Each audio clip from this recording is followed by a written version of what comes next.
preferida, e também gostaríamos de agradecer pelo convite que nos faz constantemente, e também agradecer a todos aqueles que estão aqui presentes, que estão convivendo esses momentos conosco, ainda que de forma virtual.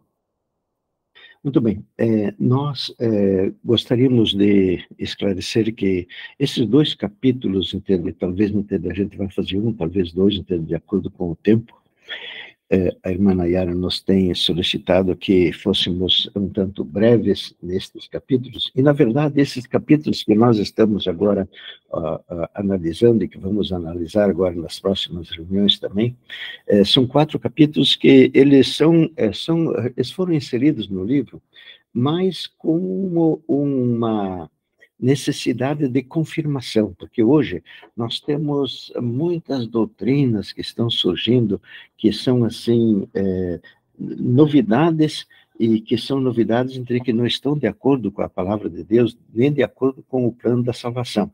Então, por isso, nós tivemos que colocar esses 4 capítulos aqui, que não são aqueles que têm grande substância com relação à mensagem de 1888. Se nós tivéssemos aqui o apóstolo Paulo, ele ia falar entre que esses 4 capítulos são apenas o leite. A comida sólida vem a partir do capítulo 7. Muito bem. Então, primeiramente, a respeito da carta que Deus nos mandou, a sua mensagem de que ele, durante muitos anos, colecionou e enviou a nós, e que nós hoje temos o privilégio de lê-la. Nós nos lembramos que este privilégio não é um privilégio comum, é um privilégio de que há muito poucos anos, aqueles que estavam vivendo sob o regime soviético, eles tinham a disposição de trabalhar um mês inteiro para ter a posse de uma Bíblia. E nós hoje temos facilidade, porque ela está no celular, está em tudo quanto é tipo de facilidade. Hoje nós temos de termos disponibilidade na Bíblia, porém, não temos assim a informação de que isto fez com que o povo se dedicasse mais à palavra de Deus. Muito bem. Como é entender que foi, então, como é que nós viemos a receber a palavra? Como é entender que nós viemos, como é que a humanidade veio a ter a palavra? Nós, inicialmente, usamos a ilustração de alguém que está dando um curso, e que uma mãe está dando um recado, e dentro da ideia, assim, de que um é aquele que dá o recado, e o outro entende aquele que registra o recado. Então, nós vemos que quando Deus fez a intenção dele, quando ele realizou o plano dele nos ensinar, dele nos passar as informações que ele tinha para nos passar, tanto de esperança, como também de ânimo, e também de relato daquilo que se passou, o porquê que nós estamos na situação que nós estamos. Quando ele, então, teve essa intenção, ele se serviu de diversas mentes, ele passou a eles a informação, e esta informação foi redigida de acordo com a capacidade e o estilo que cada um deles tinha. Então, nós temos na Bíblia que o Espírito Santo inspirou o Pedro a escrever assim: nenhuma profecia da Escritura é de particular interpretação, porque a profecia não veio no tempo antigo por vontade de homem algum, ou seja, as ideias, os pensamentos, as admoestações, as advertências, as visões, todos eles, e as profecias também, elas têm origem divina. Então, nós temos que, na palavra de Deus, houve a união da divindade com a humanidade. E nós sabemos que, de todas as literaturas que existem, não existe nenhuma que pode se equiparar com a palavra de Deus. A palavra de Deus, ela é única. E o próprio Deus também, ele fala, ele nos anuncia a respeito das profecias. E ele nos assegura, assim, que não há outro semelhante a mim, ele diz, e que desde o princípio anuncio o que há de acontecer, e desde a antiguidade as coisas que ainda não aconteceram. E como é entender que ele fez? Isto, a Bíblia foi produzida em alguma coisa perto de 1500 anos, e ela foi feita desta forma. Deus Pai, através de Jesus Cristo, através do Espírito Santo, ou seja, a divindade em si, essencialmente o Espírito Santo, que foi aquele que, segundo Pedro, é aquele que inspirou a palavra de Deus, ele se serviu de uma porção de homens dedicados a Deus. Alguns eram gente muito nobre, como reis, outros eram líderes políticos, outros eram apenas um pastor, como no caso do, no caso do Amós, que ele falou assim: eu não tenho sido profeta, também tampouco discípulo de profetas, mas eu sou um pastor, coletor de frutos de sicômoros. E Yahvé me disse: vai e profetiza. Então, esta é a maneira como Deus fez para ele nos trazer estas informações, o registro do livro que nós consideramos que é o livro dos livros. Então, cerca de 40 homens foram usados para nos passar esse tipo de informação. Muito bem, e as expressões que cada um deles usou sempre batem dentro da mesma tecla. Alguma coisa assim como que o Espírito de Yahvé falou por intermédio de mim, e outros dizem que tu, quando Deus fala, entende, por Ezequiel, diz: tu, pois, ouvirás a palavra da minha boca, e lá anunciarás da minha parte. Então, nós sabemos que quando alguém que é assim descrente com relação à palavra de Deus, e não é muito difícil nós encontrarmos gente assim, eles tem alguém que diz assim: não, isso é só uma produção humana, uma invenção dos homens, foram escritos por homens, o papel aceita tudo, coisa assim. Eles apenas estão declarando o desconhecimento da maneira como a Bíblia foi passada ao ser humano.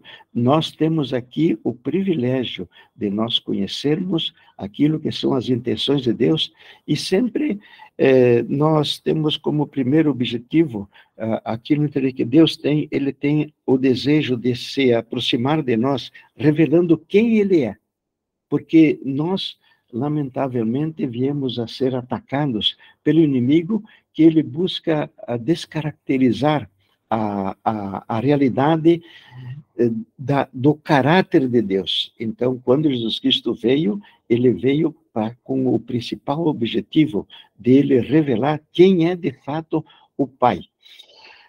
No livro de Mateus, quando Jesus Cristo fez uso de parábolas, ele usou a parábola do tesouro escondido no campo. E nós sabemos que o tesouro é precisamente a salvação em Cristo Jesus. É nós conhecermos a Cristo Jesus, conhecermos a nosso Deus Pai, nos candidatarmos a sermos uma daquelas testemunhas que Ele está necessitando, e visando fazer tudo por amor ao Pai. Então, este é o tesouro da fé, o tesouro do poder da palavra de Deus para nos colocar no caminho correto, para nos colocar no trilho e fazer com que a gente permaneça no trilho. E, logicamente, o campo, onde estava o tesouro, é a palavra de Deus.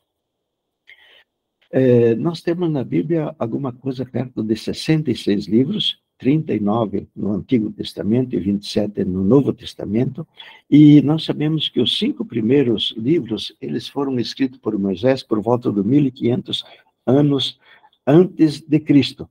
E nós sabemos também que o autor, muito embora tenhamos, então, durante longo espaço de tempo, para ela ter ser dada à humanidade, nós sabemos que o autor é único. E ele também quando nós vamos ler a Bíblia, quando nós abrimos a Bíblia, nós estamos nos colocando na presença de Deus, e por isso que nós evitamos de fazer piadas com relação a ela, ou alguma coisa jocosa, entendeu? Nós temos sempre muita reverência, porque nós estamos nos colocando exatamente naquela posição onde Deus Pai, quando foi para Moisés, ele falou: tira as sandálias, porque o local onde você está é santo. Então, nós tratamos a Bíblia com muito respeito, em razão de que ela é o livro de Deus, e nós também sabemos que ela é a única informação que o ser humano tem com relação à realidade espiritual. Muito bem. Nós temos também a advertência de que na Bíblia nós não devemos nem acrescentar e também nós não devemos tirar nada, e ele faz isso 3 vezes.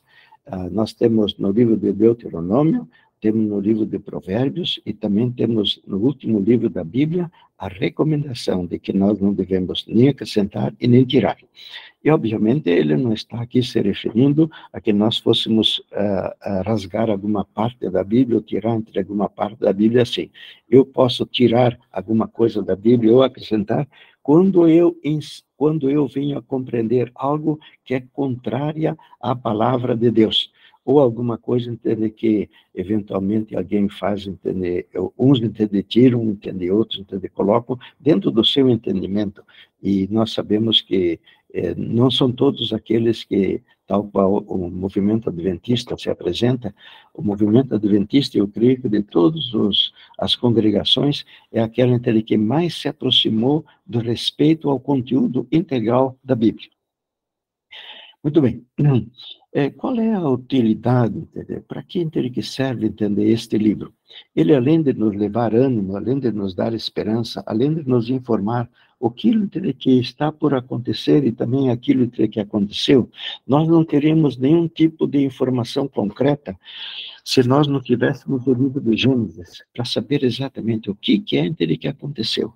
Como é que foi entender a história da humanidade, como é que ela veio a surgir, e no livro do Apocalipse nós vemos onde é que é o nosso destino final. O destino final da humanidade, ele é de alegria, não é de tristeza.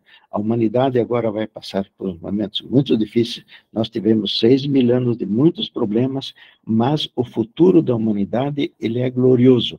E onde é que nós temos esta informação? Exatamente na palavra de Deus. Então, você tem um livro que dá esperança para a humanidade, você tem um livro que inspira alguém a se aproximar de Deus, nenhum deles compete com o livro que Deus nos enviou. Nós sabemos que existem outros livros que tentaram fazer também alguma coisa disso aí, porém, sempre que alguém vai seguir aquelas orientações, ele dá a entender em alguma coisa que é contrário ao objetivo de Deus. Nós sabemos que se alguém deseja desenvolver a sua mente, se alguém deseja ter, assim, uma acuidade mental bem acentuada, o melhor livro que ela pode se servir para que ele obtenha esta realidade é precisamente o estudo da palavra de Deus. Deus Pai nos colocou aqui uma porção de problemas, uns entendem que nós não vamos nunca conseguir entender, resolver. Outros entendem que a gente resolve mais ou menos, e outros entendem que a gente compreende perfeitamente. Porém, nós sabemos que este livro, ele tem tanta informação de que nós, durante toda a eternidade, vamos estudá-lo, e mesmo assim nós não vamos esgotar todas as informações que tem. Aqui, então, nós temos claramente o que significa a capacidade de Deus Pai, a capacidade da divindade de nos trazer informações que elas estão ocultas. De fato, quando Jesus Cristo falou assim, de que era um tesouro oculto, esse tesouro nós vamos poder explorá-lo durante toda a eternidade e nós ainda não vamos conseguir captá-lo todo ele. Muito bem. Quando nós vamos estudar a Bíblia, nós temos que entender um segredo. Nós devemos aprender a manejar bem a palavra de Deus. Este é um conselho que no livro de Timóteo nós temos, que Deus Pai espera que nós nos apresentemos perante Ele, que é como alguém que maneja bem a palavra, a palavra dele. Por longo tempo eu pensei que manejar bem a palavra de Deus significava apenas a gente conhecê-la, a gente ter uma boa memória para que na hora que alguém necessitasse de algum esclarecimento ou fôssemos dar algum estudo bíblico, nós soubéssemos bem entender qual é que é o versículo que melhor poderia ajudar a esta pessoa que nós estamos dando o estudo.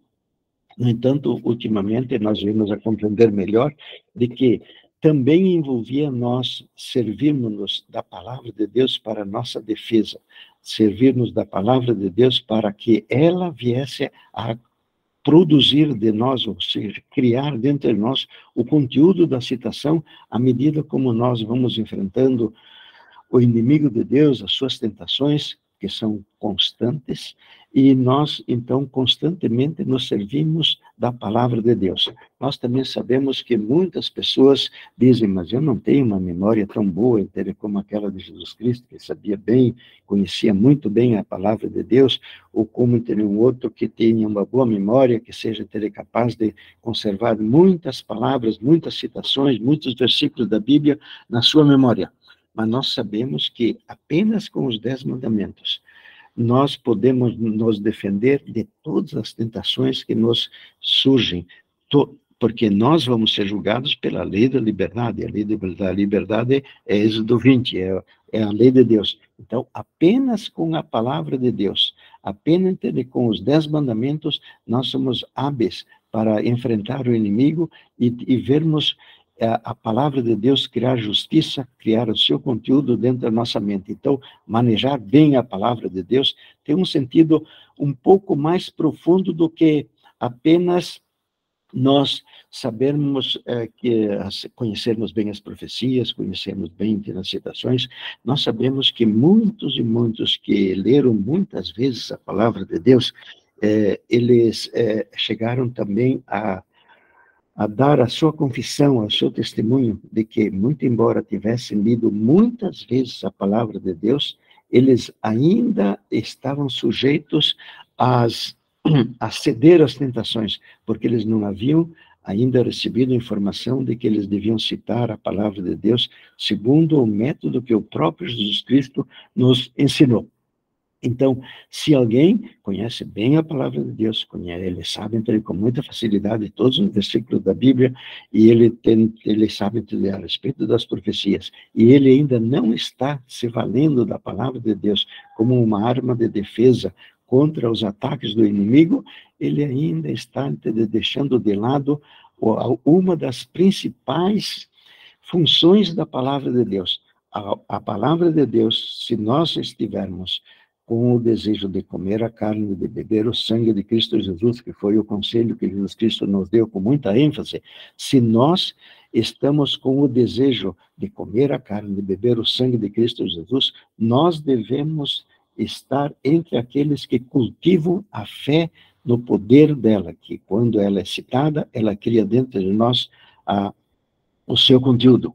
Nós também nos lembramos de que está na antiga aliança, aquela que gera para a escravidão, é aquele que ele não está se servindo da palavra de Deus como uma arma de defesa, para que ela crie dentro de nós a obediência perfeita, e nós temos também a informação que Ellen White nos traz, de que quando nós citamos a palavra de Deus, Jesus Cristo vem viver a sua vida dentro de nós, e assim nós podemos ter a realidade vivida, experiencial nossa, de Gálatas 2, 19 e 20. Vivo, não mais eu, mas Cristo Jesus vive em mim. E nós também devemos compreender e devemos também aceitar uma outra realidade, que é a seguinte: qual é que é a condição para que nós compreendamos bem a palavra de Deus? Muito bem. Uma condição é nós não termos nenhum pecado a confessar. Nós devemos ter a nossa consciência limpa. Quando Jesus Cristo falou assim, bem-aventurados os limpos de coração, porque eles verão a Deus, ele não estava se referindo a alguém que nunca tivesse feito nada que fosse contrária à vontade de Deus. Não. O que ele estava querendo dizer é aquele que não tem nada para confessar a Deus. Então, se nós temos a consciência limpa e o desejo, a vontade de fazer a vontade dele, então nós estamos entre aqueles que estão em condições de compreender profundamente a palavra de Deus.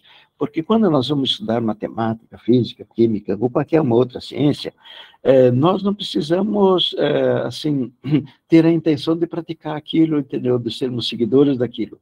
Porém, o Espírito Santo sabe perfeitamente se nós vamos buscar a palavra de Deus, se nós estamos lendo a palavra de Deus com o desejo de fazer a vontade de Deus Pai, ou se nós não temos essa disposição, se nós vamos à palavra de Deus como críticos, alguém que busca algum defeito ou alguma coisa que estivesse equivocado na Bíblia, nós sabemos que então Deus Pai ele não vai abrir para nós a capacidade de nós compreendermos a palavra de Deus.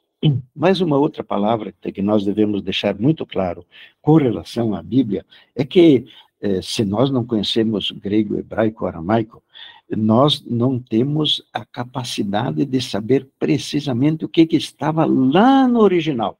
Então, nós não temos Bíblias. O que nós temos, na verdade, são traduções da Bíblia.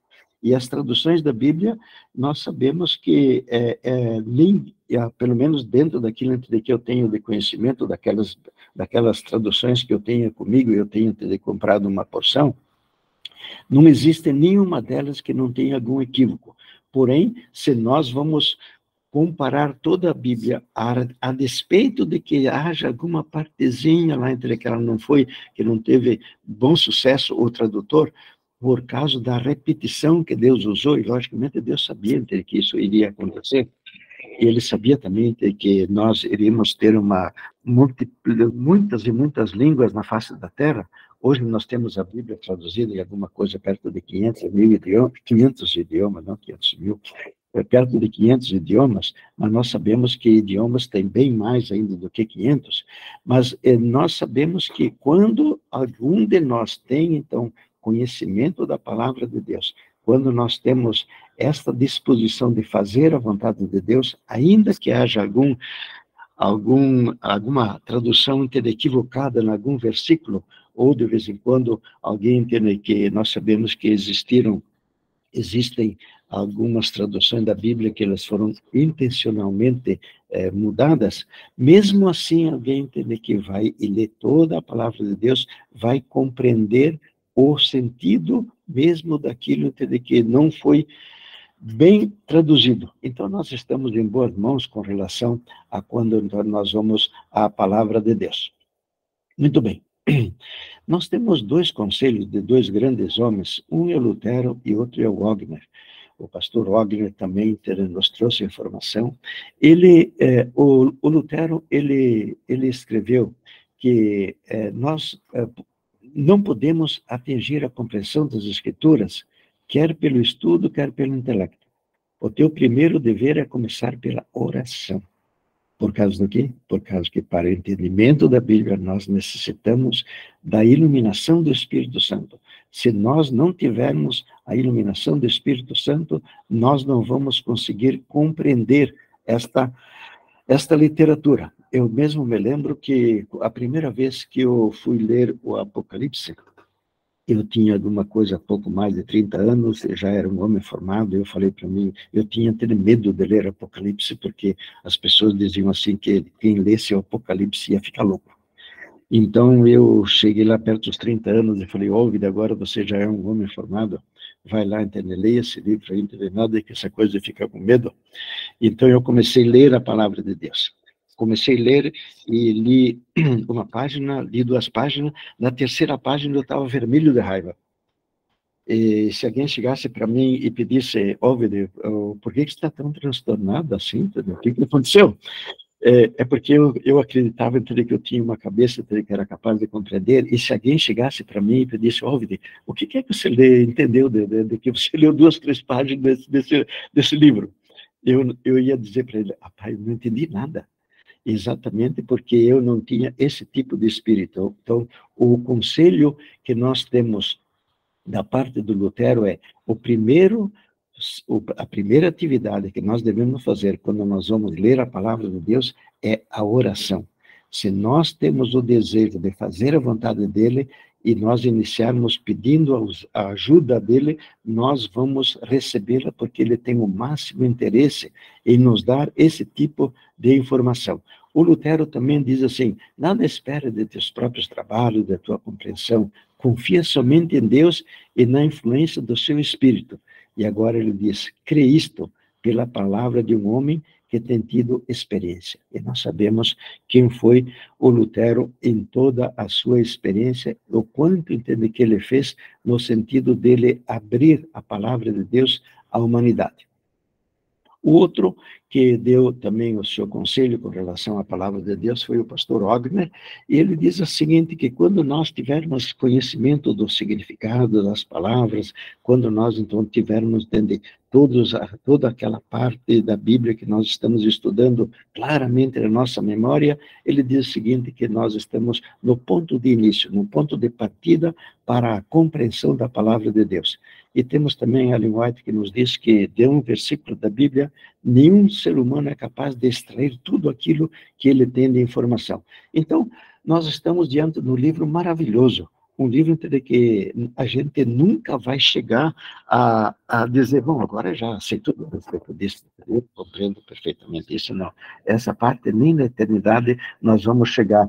Então, Deus Pai nos fez um livro que ele está sendo utilizado já, entende, há mais de 4.500 anos, e não teve nenhum um homem que pudesse dizer o seguinte, eu conheço a Bíblia. Não, nós conhecemos a Bíblia parcialmente.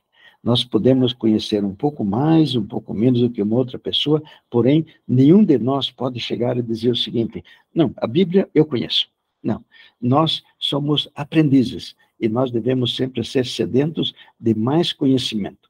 Porque não tem nenhum de nós que tem uma capacidade tão grande quanto a mente daquele que fez a palavra de Deus.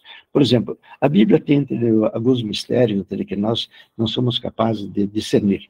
Qual é um deles? Nós vemos que Jesus Cristo se diz que ele é a palavra. E nós sabemos que quando nós citamos a palavra, Jesus Cristo vem viver dentro de nós. Esse tipo de mistério, que como é que Jesus Cristo é a palavra, e como é entender que ele, sendo a palavra, ele é também divino, esse tipo de realidade, nós não podemos compreendê-lo. Então, eu creio que, de acordo com aquilo que nós temos de informação, nós devemos ter sempre humildade em relação a este livro. Nós devemos ter a posição de alguém que quando vai abrir a Bíblia, não entende como eu vou abrir um livro que eu já conheço. Aquele versículo da Bíblia que nós sabemos de cor, de acordo com o pastor Wagner, nós sabemos que nós ainda não o compreendemos devidamente. Então, nós devemos ter a nossa posição de que, diante da palavra de Deus, sempre o máximo de respeito, de consideração, e nós não estamos exagerando, nós apenas estamos fazendo aquilo que Deus Pai espera que a gente tenha, a atitude de reverência, de respeito por uma obra que foi produzida pela mente de Deus. Um dos meios de comunicação que Deus tem, então, eu creio que o mais explícito que existe é exatamente a palavra de Deus. Então, nós devemos, durante a nossa vida, chegarmos no final dela, podermos nos apresentar perante Deus e que Ele possa dizer, bem, aqui eu tenho um filho, eu tenho uma filha que maneja bem a palavra de Deus. Mas Deus Pai, Ele também se comunica conosco de outras formas. Ele busca também se comunicar através daquilo que ele criou. E nós sabemos que existem muitos que vão estar lá na pátria celestial que ouviram a voz de Deus através da natureza, através daquilo que ele criou. E se nós temos lembrança daquilo que Jesus Cristo disse, ele falou, bem-aventurados os limpos de coração, porque eles verão a Deus. Eles verão a Deus no quê? Eles verão a Deus através da natureza, porque a natureza, ainda que ela seja ofuscada e tenha sido muito prejudicada pela ação do pecado, ainda ela tem muito para nos ensinar a respeito de Deus. Por exemplo, uma vez eu estava num acampamento junto com os nossos irmãos, e nós vimos, então, a maneira como o galo estava tratando as galinhas. A hora em que ele achava alguma comida, ele fazia lá os seus ruídos e todas as galinhas iam lá. E estava junto conosco uma irmã que estava perto do esposo, e ela chamou a atenção para ver como que aquele esposo, aquele galo era provedor para as suas galinhas. Então, a palavra de Deus, nós podemos compreender a respeito de Deus através daquilo que Ele criou. E também, logicamente, através da maneira como Ele nos guia, através dos acontecimentos da vida. Nós sabemos que nós cometemos muitos erros na vida, mas Ele está sempre buscando nos fazer o bem. Ele continua nos fazendo o bem, independente das nossas ações.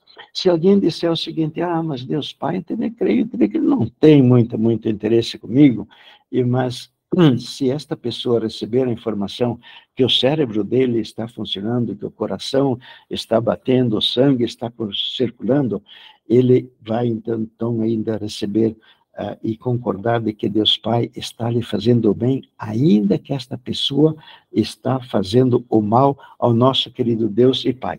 Ele está atestando para cada um de nós que se nosso coração está batendo, é porque Ele nos ama, Ele nos está fazendo o bem. Se porventura isto não estivesse sendo feito pelo nosso querido Pai, nós não poderíamos de maneira nenhuma ter a vida, e também se Ele não estivesse nos defendendo dos ataques do inimigo, se Deus Pai retirasse a sua proteção da humanidade, o inimigo de Deus, em poucos instantes, ele iria acabar e ia matar esses perto de 8 bilhões de seres humanos que nós estamos hoje respirando aqui na face da Terra.